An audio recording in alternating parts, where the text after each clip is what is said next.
This channel does not promote any violent, harmful, or illegal activities. All content provided by this channel is meant for an educational purpose only.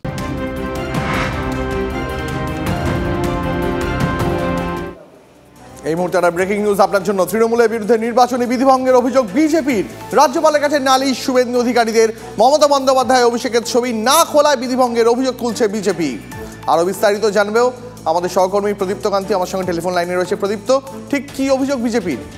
দেখো, রাজ্যপাল CB আনন্দ বোসের কাছে শুভেন্দু অধিকারীরা যে অভিযোগ করেছেন তা হলো কলকাতা শহর, বিশেষ করে বিমানবন্দর এলাকার দমদম বিমানবন্দর এলাকায় মমতা বন্দ্যোপাধ্যায়, অভিষেক বন্দ্যোপাধ্যায়ের বিপুল ছবি বিভিন্ন ভাবে তারা কাট আউট দিয়ে রেখে দিয়েছে। সেই ছবিগুলো এখনো পর্যন্ত রাজ্য প্রশাসনের তরফ থেকে সরানো হয়নি, অথচ নরেন্দ্র মোদীর উন্নয়নমূলক যে ছবি রয়েছে প্রধানমন্ত্রী, সেই সমস্তটা ছড়িয়ে দেওয়া হয়েছে এবং গোটাই কলকাতা শহর জুড়ে শুধু মমতা বন্দ্যোপাধ্যায়, অভিষেক বন্দ্যোপাধ্যায় নয়, রাজ্যের মন্ত্রী সুজিত বসুর প্রচুর ছবি রয়েছে, যা নির্বাচনী আচরণবিধি ভঙ্গের সামিল বলেই মনে করছে বিজেপি এবং এই বিষয়ে তারা রাজ্যপালেরও হস্তক্ষেপ চেয়েছে। আমরা যা রাজভবন সূত্রে জানতে পারছি যে গোটা বিষয়টি সিও দপ্তরকে দেখার জন্য ইতিমধ্যে অনুরোধও পাঠানো হয়েছে রাজভবনের তরফ থেকে। তবে দীপ, শুধুমাত্র এই এলাকাটি নয়, অভিষেক বন্দ্যোপাধ্যায়ের যে নির্বাচনী ক্ষেত্র রয়েছে ডায়মন্ড হারবারেও একই রকম তৃণমূল কংগ্রেস ভূমিকা পালন করছে এবং তা নিয়ে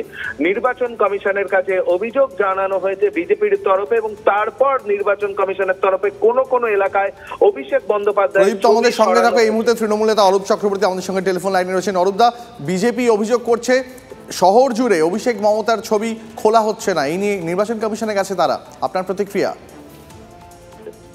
বাংলায় একটা প্রবাদ আছে, নাচতে না জানলে উঠুন বেকা। ডায়মন্ড হারবার একটা প্রার্থী খুঁজে পাচ্ছে না বিজেপি।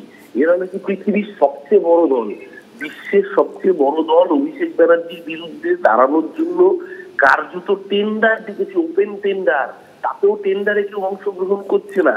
প্রথমে নওশাদকে পাঠিয়েছিল, ডায়মন্ড হারবারে হারবার ভয়ে কেউ বলির পাঠা হতে চাইছে না। এইসব করে নজর ঘোরানো। আসলে গতকালকে দিলীপ ঘোষ যে কুমন্তব্য করেছে মমতা বন্দ্যোপাধ্যায় সম্পর্কে, তাতে খুব স্বাভাবিকভাবেই নির্বাচন কমিশনকে এবার ব্যবস্থা নিতে হবে।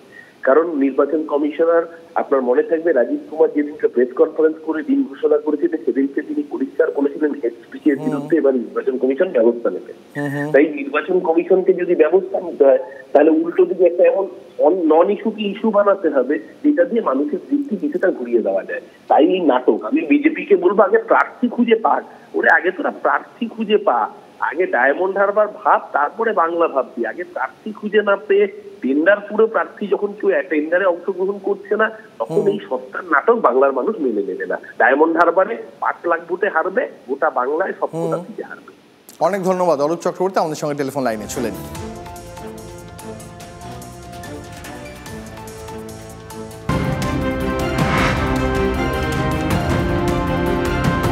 এই মুহূর্তে সবচেয়ে বড় খবর আপনার জন্য। আবগারি মামলায় আরো চাপে পাঞ্জাব। চণ্ডীগড়ে 20টি জায়গায় একযোগে হানা ইডির। চণ্ডীগড়ে পাঞ্জাব সরকারের আধিকারিকদের বাসভবনে অভিযান।